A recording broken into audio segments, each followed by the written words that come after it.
beautiful district, headquarters of the Garo Hills. The new state of Meghalaya holds its first Legislative Assembly meeting here. The council has 38 members, with Professor Ratan Sing Lynngdoh as the speaker.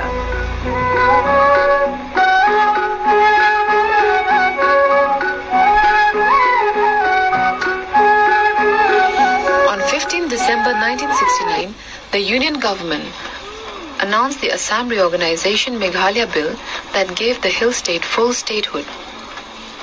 In 1971, the Northeast Reorganization Act came into fruition, whereby Meghalaya became a full-fledged state.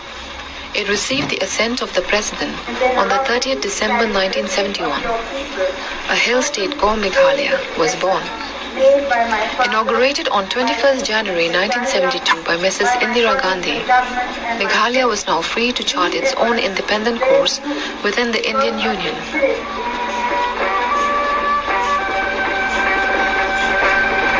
Meghalaya and Manipur go to the polls for the first time as full-fledged states. In Manipur, combined opposition parties gain majority. The Congress emerges the largest single party. In Meghalaya, the ruling all-party Hill Leaders Conference has bagged the largest number of seats. So how do we narrate the story of Meghalaya? Once again elects Captain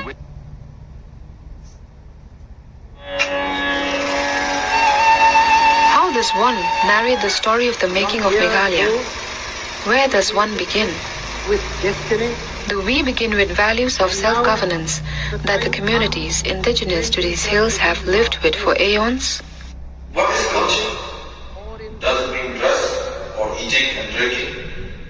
If it means eating and drinking or ways of living, the hill tribes can claim that they have a better system than some of the people of the plains. I think the latter must rise up to their standard. Among the tribesmen, there is no difference between caste and class. Even the rajas and chiefs work in the fields together with their neighbors. They eat together. Is that practice in the plains? So, that is the culture of the hill tribes. India should rise to that feeling or idea of equality and real democracy which the tribal people have. We inhabited these hills in our own patchwork of independent polities, with our own culture, tradition and laws. For a major part of British rule, the tribal areas of the Northeast were part of the larger East Bengal and Assam administrative divisions, and yet the British colonial disruption of our autonomies could not erase our identities and political desires. Indian independence brought its own anxieties for the hill communities, the fear of being overwhelmed, unheard and unrepresented. What would our position within India look like? Rather than accept the post-colonial arrangements as a given, we articulated multiple visions about our future. On one hand, there was the guarantee, carried within the 6th schedule of the Constitution, which established autonomous districts within the larger province of Assam. On the other hand, a separate hill state. The debates were fiercely and democratically articulated. Protests, argumentation, newer organizations, newer visions. Captain W.A. Sangma convened a meeting at Shillong in June 1954 and gave a rousing speech. Abrini adoko songdongpa tribal zatrangna wamani dum taman sagpa zatongani kusko ardak beorangko pengani aru chelsakani mamung chorang dongsa warangko mangrakir pengna nang nekanian tribal mande sakkanchini kaok senyonga unigaman mekangchina kensakani ganang yako na meraki uyoba jingni asamis jongwadarang antangtani gisikko dengtangat naman jaude hill state korak keda bienagre kapen chodongja maina wachisan mangmang jinga jingni tribal waniko kusikko ardak beorangko peng naman gen. But why demand a state? Why carve out the hills from Assam? If you ask the indigenous leaders, they would have said, for the protection of land, identity and history. They saw the larger cultural community trying to impose Assamese as an official language on the tribal areas in 1960. they found an inequitable distribution of development and already a disregard for traditional land use and customs. It seemed that people who were larger in numbers could ignore the numerically small. Maybe the story can be about the newer alliances which came into being against the hegemonic Assamese language bill.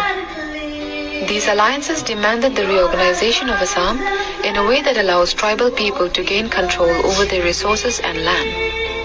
They began with the usual democratic tools of memorandums and meetings with the central government. But finding apathy in Delhi, the APHLC began the non-violent direct action, whose volunteers were responsible for organizing non-violent protests that took place outside the Assam Secretariat in Shillong and other places as well. Singing their songs and vocalizing their slogans of a hill state, this people's movement was historic, highly popular and peaceful.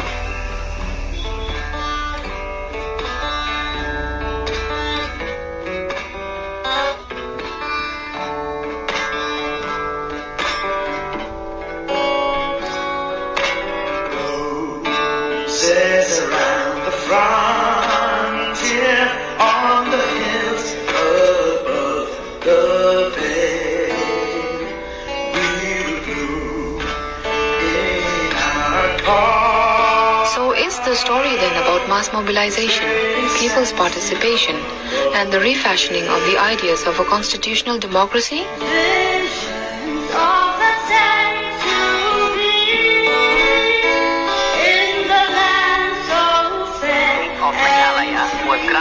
This people's struggle tasted its first real victory.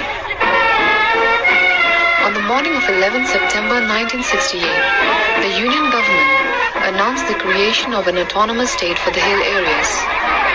100,000 people come to the inaugural celebrations of the new state. The governor, B.K. Nehru, told the State Legislative Assembly, "Seldom have such far-reaching constitutional changes been brought about with so much goodwill and understanding." Prime Minister Mrs. Indira Gandhi flew in from New Delhi for the celebration.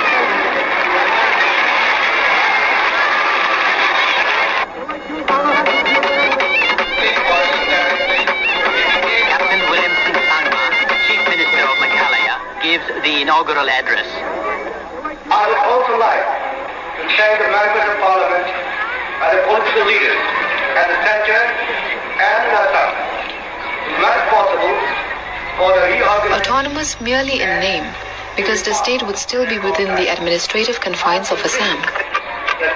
Although the APHLC agreed to consider it, there were others like late Prof Ratan Sing Lyngdoh, and yes, several sections of the public who were wary of this.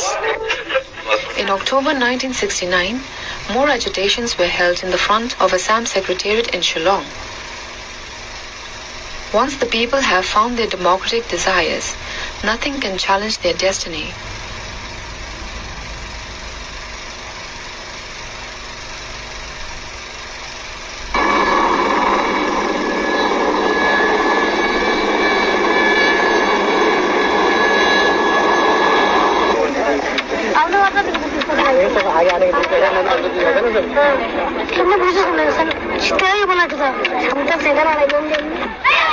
Meghalaya!